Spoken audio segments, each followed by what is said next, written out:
Hello everyone, అందరూ ఎలా ఉన్నారు? ఈరోజు వచ్చేసి నేను నా భర్త అయితే ఒక పందెం అయితే వేసుకున్నాము. అది వచ్చేసి ఏంటో ఇప్పుడైతే మీకు కూడా చెప్తాను. అందరికీ నచ్చితే కనుక ఒక లైక్ చేసి, షేర్ చేసి, సబ్స్క్రైబ్ చేసుకోండి. మీరు చేసే ఒక లైక్ ద్వారా ఈ వీడియో వచ్చేసి ఇంకొద్దిమందికి రీచ్ అవుతుందనమాట.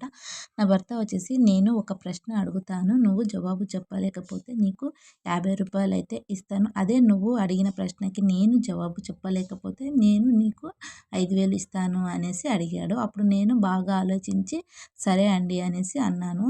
ఇక నా భర్త ఉండేసి మన దేశంలో ఎన్ని రాష్ట్రాలు ఉన్నాయి అనేసి అడిగారు.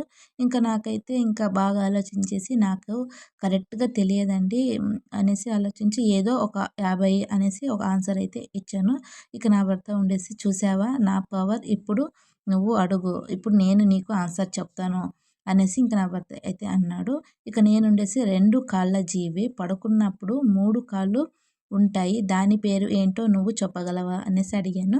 ఇక నా భర్త ఉండేసి బాగా ఆలోచించి, ఇంత కష్టమైనది అడిగేవేంటే నువ్వు, ఓడిపోయాను ఇదిగో 5,000 అనేసి నాకైతే 5,000 అయితే ఇచ్చాడు. ఇచ్చేసిన తర్వాత ఇంతకీ దాని పేరు ఏంటి నువ్వు చెప్పు, ఇంకా ఆన్సర్ అయితే చెప్పలేదు కదా, ఇంకా దాని పేరు ఏంటో చెప్పు అనేసి అడుగుతాడు.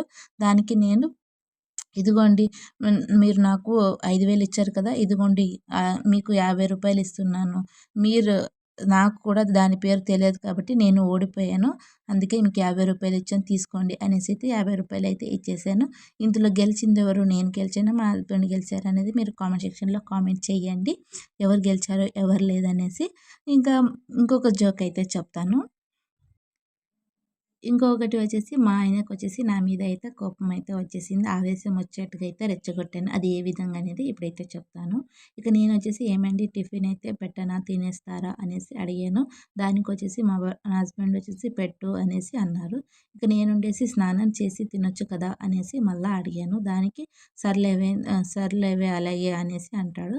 ఇక ఆ తర్వాత నేనొచ్చేసి ఇంక ఉండకుండా, ఇంక వద్దులేండి మీకు షుగర్ టాబ్లెట్ వేసుకోవాలి కదా, టిఫిన్ తినేసి ట్యాబ్లెట్స్ అయితే వేసుకొని తర్వాత స్నానం చేయండి అనేసి అడిగాను. ఊరికే ఉండలేక మళ్ళా అయితే కెలుక్కున్నాననమాట. ఇక నా భర్త ఉండేసి సరే సరే అలాగే అన్నారు కామ్‌గా అయితే ఏమనకుండా. ఇక నేను ఉండేసి అయ్యో మర్చిపోయా, అసలే కార్తీక మాసం స్నానం చేయకుండా తింటారా మీరు అనేసి మళ్ళా రెచ్చగొట్టాను. దానికి నా భర్త ఉండేసి సరే స్నానం చేసే తింటాలే, ఎందుకు నువ్వు పదే పదే అడుగుతున్నావు అనేసి అడిగారు. ఇక నేను ఉండేసి స్నానం చేశారా అనేసి అడిగాను. నా భర్త ఉండేసి ఆ ఆ చేశాను, టిఫిన్ పెట్టు అనేసి అన్నారు. ఇంకా నేనుండేసి కనీసం దేవునికి దండం దండం పెట్టుకోకుండా టిఫిన్ తింటారా అనేసి అన్నాను. ఇక నా భర్త ఉండేసి ఒసేయ్ అనేసి ఒక కోపంతోటి ఒక అరుపైతే అరిచారు. హ్మ్. ఎ నీ నీ టిఫిన్ వద్దు, నా బొంద వద్దు, మధ్యాహ్నం డైరెక్ట్‌గా అన్నమే తినేస్తానులే అనేసి ఇంక కోపంతో అక్కడి నుంచి లేచైతే వెళ్ళిపోతూ ఉన్నాడు. ఇంకా అయ్యో రామా! ఇప్పుడు నేనేమన్నానండి? టిఫిన్ పెడతానంటే అంతలా కోపమొచ్చింది మీకు అనేసి మళ్ళా నేను ఏం చేయనట్టుగా అయితే అడిగాను. ఇది ఫన్నీ కామెడీ. మీకు నచ్చితే గనుక ఒక లైక్ చేయండి. ఎలా ఉందో కామెంట్ సెక్షన్‌లో కామెంట్ చేయండి. బాయ్.